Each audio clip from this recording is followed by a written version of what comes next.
Ẹ̀yin èèyàn lé ẹ káàbọ̀ sí Mashola Gist TV. Ṣé àlàáfíà ni ẹ̀wà gbogbo lẹ́ńkọ́? A kú oṣù tuntun, oṣù Júùnù yìí, a bá wa láyé, a bá wa láyọ̀, a bá wa lálàáfíà. Ní oṣù tuntun tá a wà yìí, ìdùnnú, ayọ̀, àlàáfíà òun ni ó máa wọlé tọ̀ wá. Wọn ò ní gbọ́bi sí ẹnì kọ̀ọ̀kan wa. Mo wish yín ní happy new month. Ẹ̀yin tẹ̀ ń ṣe ọjọ́ ìbí lẹ́ni, happy birthday to you, long life and prosperity. Ẹ̀mí yín á ṣe púpọ̀ ọdún láyé.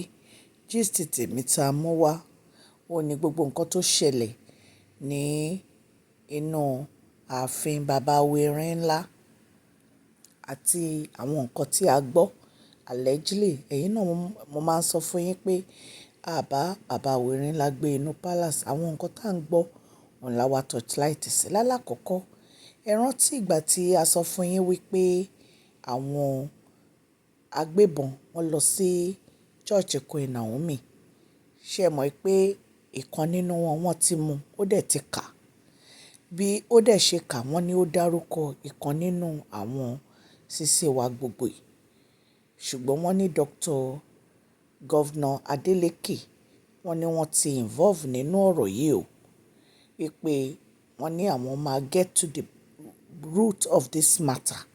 Wípé gbogbo àwọn tí wọ́n wà involve nínú ọ̀rọ̀ yìí ni wọ́n máa fi ojú ba ilé ẹjọ́. Nǹkan tá a gbọ́ nìyẹn.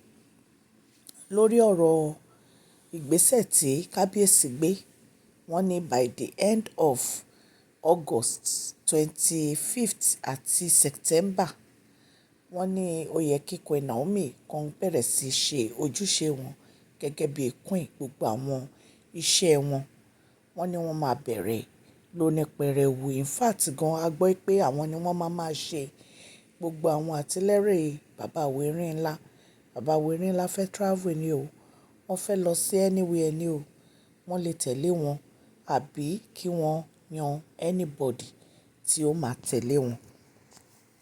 Lẹ́yìn yẹn ni a gbọ́ wípé àwọn àǹtí wa gbogbo yìí bínú sí gbogbo nǹkan tí bàbá Awẹ́rin ńlá tí wọ́n ní wọ́n fẹ́ ṣe. Torí wọ́n ní nínú wọn, èèyàn mẹ́ta péré ni wọ́n mú láti lọ sí tour èyí tí wọ́n máa bẹ̀rẹ̀ sí lọ nínú ọdún yìí, Canada àti Europe. Wọ́n ní èèyàn mẹ́ta péré ni bàbá Awẹ́rin ńlá mú nínú wọn. Wípé àwọn yòókù, wípé wọ́n bẹ̀rẹ̀ sí bínú. Kí dẹ̀ ló dé tí bàbá Awẹ́rin ńlá fi mú èèyàn mẹ́ta? Ẹ̀yin èèyàn lé, ẹ̀yin náà rí gbogbo nǹkan tó ń ṣẹlẹ̀ bí àwọn tó kù bí wọ́n ṣe support Queen Naomi. Àwọn tí wọ́n support Queen Naomi náà ní kábíyèsí mú. Ẹ̀yin èèyàn lé, gbogbo bí Queen Naomi ṣe ń ṣe fún moon ritual àwọn sísè wa gbogbo yìí wọ́n support wọn. Wọn ò fẹ́ kí Queen Naomi padà wá sínú palace. Dr. Elizabeth àti àwọn bíi mélòó kan nínú wọn ni wọ́n support wọn pé kan padà wá sínú palace. So ìdí nìyẹn tó jẹ́ pé kábíyèsí náà wọ́n fi mú àwọn tó support Queen Naomi pé àwọn náà máa lọ sí tour yìí. Wọ́n ní wọ́n máa lọ sí Canada àti Europe láti lọ ṣe aṣojú bàbá wa Awẹ́rin ńlá. Nǹkan tí a gbọ́ nìyẹn, ẹ̀yin èèyàn lé. So lórí ọ̀rọ̀ gbogbo àwọn ìgbésẹ̀ kábíyèsí, wọ́n ní gbogbo nǹkan tí bàbá Awẹ́rin ńlá sọ yìí, wọ́n ní kó dùn mọ́ àwọn kọ̀ọ̀kan nínú tí wọ́n ò ní lọ sí tour yìí. Wọ́n ní ṣe ni inú ń bí wọn. Then pẹ̀lú àwọn nǹkan tí a rí, òun ní pé Queen Naomi ò ní pẹ́ parí full moon ritual yìí. Tó bá dẹ̀ ti parí, wọ́n máa bẹ̀rẹ̀ sí ṣe ojúṣe wọn gẹ́gẹ́ bí olórí. Wọ́n máa lọ sí oríṣiríṣi event èyí tí wọ́n máa ń lọ tẹ́lẹ̀. Bóyá wọ́n lọ sí Brazil. Ẹ sì mọ̀ pé àwọn ará Brazil yẹn ti ń pè wọ́n so many times wípé kí wọ́n wá fún conference lọ́dọ̀ àwọn. Wọ́n á lọ Brazil, wọ́n á lọ Canada, wọ́n á lọ sí gbogbo ibi tó yẹ kán lọ láti lọ ṣe ojúṣe wọn gẹ́gẹ́ bí queen àti represent bàbá Awẹ́rin ńlá náà. Ẹ̀yin èèyàn lé, àwọn nǹkan tí kábíyèsí fi fẹ́ jẹ́ kí Queen Naomi padà wá sí inú ààfin nìyẹn. Nítorí gbogbo àwọn ìlú yìí ni wọ́n ti ń béèrè pé kí Queen Naomi máa padà bọ̀ tó dẹ̀ ń pè wọ́n. So the governor Adeleke wọ́n láwọn máa intervene nínú ọ̀rọ̀ yìí bí ẹ mọ̀ bí mo ṣe ń bá gist yẹn lọ. Àwọn tí wọ́n lọ sí church Queen Naomi wọ́n nígbà tán kúrò ńbẹ̀ tán lọ wọ́n ní mọ́tò wọ́n ní ṣe ló somersault tí ìkan nínú wọn kú. So wọ́n ní ìgbà tí kan nínú wọn kú wọ́n ní bí èyí tí ó wà injured bí ó ṣe jẹ́wọ́ nìyẹn tí ó dárúkọ àwọn méjì nínú àwọn sisi wa gbogbo ẹ̀ wọ́n láṣìírí tú. So wọ́n ní ìgbà tí àṣírí tú wọ́n ní ọ̀rọ̀ yìí wọ́n ní láti pe àwọn ọlọ́pàá sí ọ̀rọ̀ yìí. Wọ́n ní bí ẹ̀dẹ̀mọ́ pé sáìdì Ọ̀ṣun náà ni ilé Ifẹ̀ wà.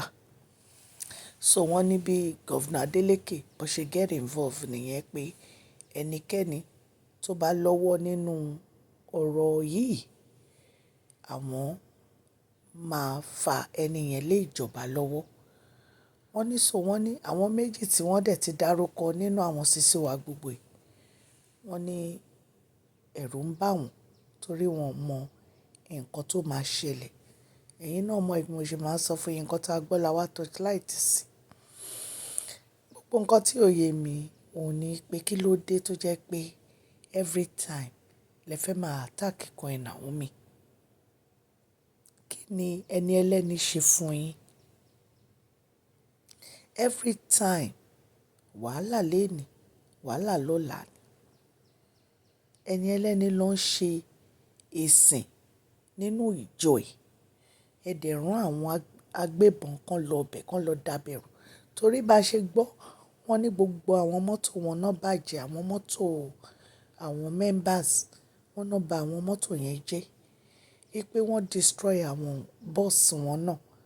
Ẹ mọ̀ pé immediately ni kábíyèsí ń rà mí. Wọ́n replace gbogbo àwọn bọ́ọ̀sì yẹn. Wọ́n replace gbogbo àwọn mọ́tò yẹn. Ẹ wo ìgbà tó ń sun palace náà tó ń sọná sí the whole building. The whole building. Tí kábíyèsí ò bá gbé ìgbésẹ̀ lórí ọ̀rọ̀ yìí kò dáa. Wọ́n ní láti gbé ìgbésẹ̀ lórí ọ̀rọ̀ yìí. Ẹnikẹ́ni tó bá wà involve ó yẹ kán fà lé òfin lọ́wọ́ báyìí. Èyí tí ń pọ̀ jù náà. Ẹni ẹlẹ́ni ò lè nísinmi. This is not good. So àwọn nǹkan tá a gbọ́ ni a pray pé wọ́n rí justice lórí ọ̀rọ̀ yìí o. Tó bá jẹ́ pé nǹkan tá à ń sọ yìí tó bá jẹ́ pé ó ṣẹlẹ̀ lóòótọ́ ẹ mọ̀ pé àsìmbẹ̀ nǹkan tá a gbọ́ la wá sọ fún yín. A pray pé wọ́n rí justice lórí ẹ̀. Ọlọ́run Elédùmarè ọba aláàánú a máa wà pẹ̀lú Queen Naomi àti bàbá wẹ̀rín ńlá o. Mo dẹ̀ mọ̀ pé ní agbára Ọlọ́run gbogbo ọ̀rọ̀ yìí ó máa níyanjú. Mo dúpẹ́ lọ́wọ́ gbogbo ẹ̀yin subscribers o. Mo dúpẹ́ lọ́wọ́ yín. Happy new month to you. Gbogbo bẹ́ẹ̀ ṣe ń comment ten like ten share àwọn gist wa gbogbo ẹ̀ láàrí Ọlọ́run á bá mi gbọ́wọ́ yín sókè ẹ̀ ní tọrọ jẹ ẹ̀ ní tọrọ mu. Oṣù yìí ó máa tu èmi àti yín lára ní agbára Ọlọ́run. Gbogbo nǹkan tá à ń tọrọ lọ́lọ́run máa ṣe fún wa o. Orúkọ mi ni Máṣọ́lá kò yé padà ń sọ̀rọ̀ nípa celebrity gist, royal gist, politics àti gbogbo nǹkan tó ń ṣẹlẹ̀ ní agbègbè orílẹ̀-èdè bàbá wa ní ilẹ̀ Nàìjíríà. Tẹ́ bá ti subscribe ẹ tẹ notification bell yín so that a bá ti post any gist ẹ máa rí. Òkè òkè ní ọlá yín á máa lọ. Ọlá yín ò ní lọ ìsàlẹ̀ láíláí. Ẹ má gbàgbé kẹ́ fún fídíò yìí ní thumbs up o. Prize giveaway is coming.